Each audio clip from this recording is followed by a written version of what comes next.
Hi everyone, I'm MinerJaluna and welcome back to my channel. And today I am dressed in a full set of iron armor because I have been making some trips to the Nether and experimenting with Nether mobs, as you probably guessed from the title of this video.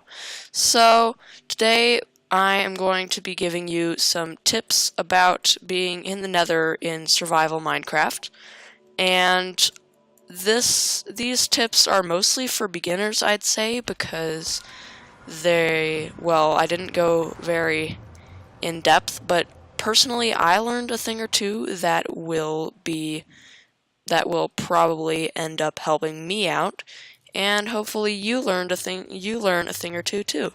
So, I'm going to start off with how to find another Nether fortress. Nether fortresses are very important because that is where blazes and wither skeletons will spawn. They will not spawn anywhere else in Minecraft except in Nether fortresses. Now, Nether fortresses may take a long time to find, but as you may have noticed here, I'm going in the wrong direction. As you may or may not know, in the Nether, if you are looking for a Nether fortress, the best thing to do is to go along the x-axis. So make your x-coordinate change. The x-coordinate is the first coordinate you see in the top left space there where it says XYZ.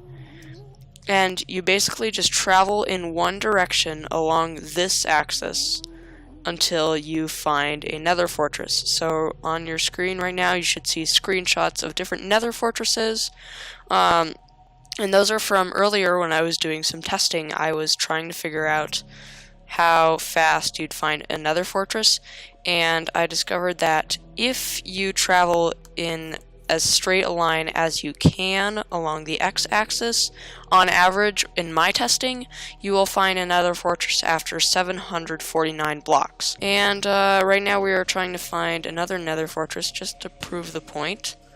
So I'm keeping a lookout. Now, they may be sort of tricky to find, so make sure you look around yourself carefully. And what I recommend when traveling through the Nether is going around land, not through it, because inside the netherrack that you can find everywhere in the Nether, as you can see, there are little pockets of lava, and if you start trying to dig through this netherrack, you may encounter one of those pockets of lava, and that's not going to be good. So if you do decide to tunnel through netherrack, just know that that can happen and be very careful. And yeah, keep traveling in a straight line until, yes, you find one of these things. So we are 869 blocks away from zero, as you can tell by that coordinate there, and we have found ourselves a Nether fortress. Now, inside a Nether fortress, you can find chests with loot, but you can, more importantly, find wither skeletons and blazes, and, well, the other Nether mobs as well. If you look around these places for long enough, you should find blaze spawners. Here, usually, you would find wither skeletons and blazes and other Nether mobs. And so these are very important mobs because they drop very important loot. Now, for example, the blaze drops blaze rods. Oh, look, there's a blaze. Look. This is a blaze. If you are not a complete Minecraft noob, then you've probably seen these before, but often you'll find blaze spawners around these Nether fortresses, and they can be used to make farms if you want to, but I won't be covering that today. Blazes will drop blaze rods, which can be used to make strength potions, and to make any potions, really. Now you need blaze powder to activate a brewing stand. You can also use blaze rods to make end rods and fire charges and magma cream and eyes of ender. So see, this blaze has dropped a blaze rod.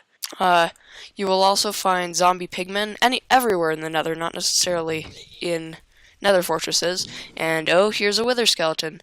These are the other types of mobs that will only spawn in Nether fortresses. These things will give you the wither effect if they manage to hit you, so I recommend staying away from them. However, they will drop wither skeleton skulls, which are important for spawning the wither if you want to summon the wither boss. They also drop swords, coal, and bones. So really, the only reason you'd want to kill them is for the skull, but the skull is still pretty cool because they allow you to spawn the wither, which in turn allows you to get a nether star. And so yeah, that's pretty cool right there. And so now we will be going through how to fight all these mobs, because I tried out several different techniques and methods and things that hopefully you will find useful, because I have quite a few tips for you. So let's get to it. So here we are back home, and I have been conducting some tests with nether mobs to see what the best way to fight them is. And so the 4 mobs that you will most likely find in the nether are blazes, wither skeletons, zombie pigmen, and magma cubes. In the case of wither skeletons, if you get too close to a wither skeleton, he might just give you the wither effect. And the wither is basically like poison, except it's not, it won't just take you down to half a heart, it will kill you entirely. So you have to be very careful with it, and so that is why I recommend staying away from them if you can, and shooting them from a distance. Also, another thing that it is important to remember with wither skeletons is that the wither effect is a status effect, which means it can be taken away with milk. So, if I have a bucket of milk, and I'm going to go ahead and fight this wither skeleton, you'll see he starts coming at me. He wants to attack me. And he just hit me with the wither effect. And this can kill me if I'm not careful. So what I'm going to do is drink this bucket of milk, and it'll get rid of that wither effect. Now that's very important, because if I had had that wither effect for long enough, it really would have killed me. So watch out for that, and I would recommend that you always bring a bucket of milk to the nether. Or otherwise, just shoot them from a distance. They can't hurt you that way. Their only attack is hitting you with their sword, and they have to be close to you to do that. Also, if you want to stay safe from wither skeletons, you can make a 2-block high gap, because wither skeletons, as you can see here, are 2 blocks and a half tall, and so they can't go through 2-block gaps. So if I stand here, I'll be perfectly safe, and I can shoot this guy, or I can just hit him, and he can't hit me back, so that's very good. And that's another good way of dealing with wither skeletons. Now, next I'm going to talk about blazes. So blazes can set you on fire, and they do that in 2 ways. They can shoot fireballs at you, which they will shoot in rounds of 3. So if you see a blaze shooting fireballs at you, just stay away from him for a few seconds, count the fireballs, and if he shoots 3, then you're good. They will also set you on fire by setting themselves on fire, and that allows them to set you on fire. But they are very easy to fight with a fire resistance potion, as they do little damage if you have a fire resistance potion on. They do a little bit of damage, but not too much. You can deal with it. So just make sure, if you're going to fight blazes and you have magma cubes, magma cream, which is what fire resistance potions are made with, as you can see in this brewing stand over here. See, you can make potions of fire resistance with magma cream. If you have magma cream, then definitely make a fire resistance potion before you go to fight these guys, because that makes it much easier to kill them. Ta-da! So now we will move on to zombie pigmen. And zombie pigmen on their own are really not that hard to fight. They do take more hits than wither skeletons to kill, and in addition, if you are in survival mode and you attack a zombie pigman, all its friends will come to attack you too. So if you want to attack a zombie pigman, make sure there are at most, I think, 1 or 2 others around you, so that you are not overwhelmed when they all come to attack you. As so, oh, I'm gonna die here. I'm gonna die. Stay away, stay away, stay away, stay away, stay away. Oh, that was lucky. Okay, well, half a heart, as you can see, they do quite a lot of damage. So definitely, if you're going to fight them, make sure you maybe shoot them with your bow a couple of times before you fight them. And or another good trick is to pillar up onto a 2-block tall pillar and make sure they can't get at you that way. That's another good way to fight them, and that trick will probably work with wither skeletons as well. Now, magma cubes, I don't have much advice for you on.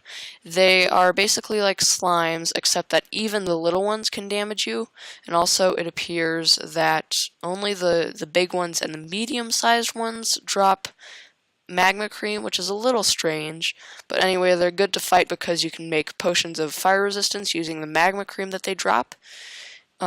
You need to be careful with these because they, like slimes, they split into smaller magma cubes when they die, and there's big ones, medium ones, and little ones.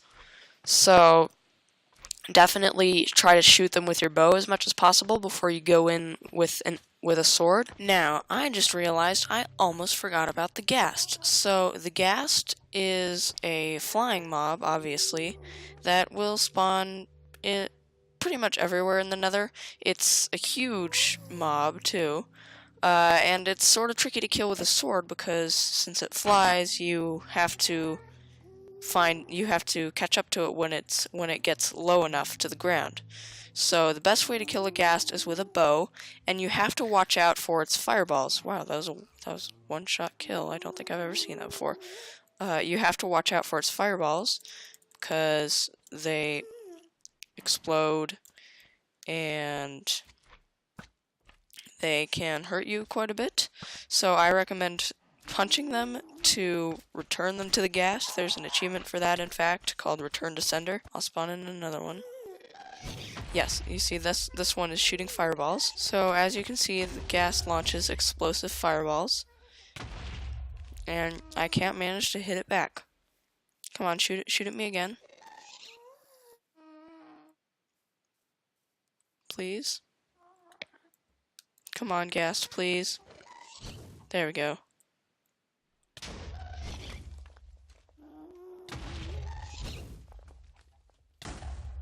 So you can sort of hit it back. There, like that. So, and if you're lucky, it will hit the ghast. Or just shoot arrows at it, because they're really hard to kill otherwise. You can also shoot arrows at the projectiles. And the ghast appears to have randomly despawned. So yes, that's the ghast. And in case you were wondering, here is a data table for the number of shots or hits it takes to kill a certain nether mob with a certain weapon. Keep in mind that these are unenchanted weapons, and pause the video if you want to go over these. So to finish off this video, I will go over a list of things that you should probably bring to the Nether. First of all, armor. As you can see, I'm wearing a full set of iron armor. Iron is probably good enough. I'd say have at least some iron armor before you head into the Nether, though, because there are a lot of mobs there are dangerous. Next, you probably also want a stack of building blocks, cheap building blocks such as cobblestone, so that you can build your way through and go along the x-axis and find a nether fortress. You want to bring fire resistance potions. You want to bring a sword, iron or diamond probably, a bow with or without enchantments. Definitely bring food. to help yourself heal after a fight. And also, don't forget about the bucket of milk, because the bucket of milk can heal you from the wither effect. So if you're going into the Nether, you should probably bring just the items I just mentioned, maybe one or two more things that you think might come in handy. Never take too much to the Nether, because it is a very dangerous place and very easy to die in. And yeah, that's all I've got to say for today. So soon it's going to be time for me to go, and that means it's going to be time for you to go. But when you go, could you please leave behind a like on the video? That would be really nice. And also, if you want to see more videos like this, please subscribe. I will be posting every single Friday. And hint, hint, there will probably be an episode of a Let's Play next week. So if you want to see that, stay tuned. And yeah, that's it from me. Bye.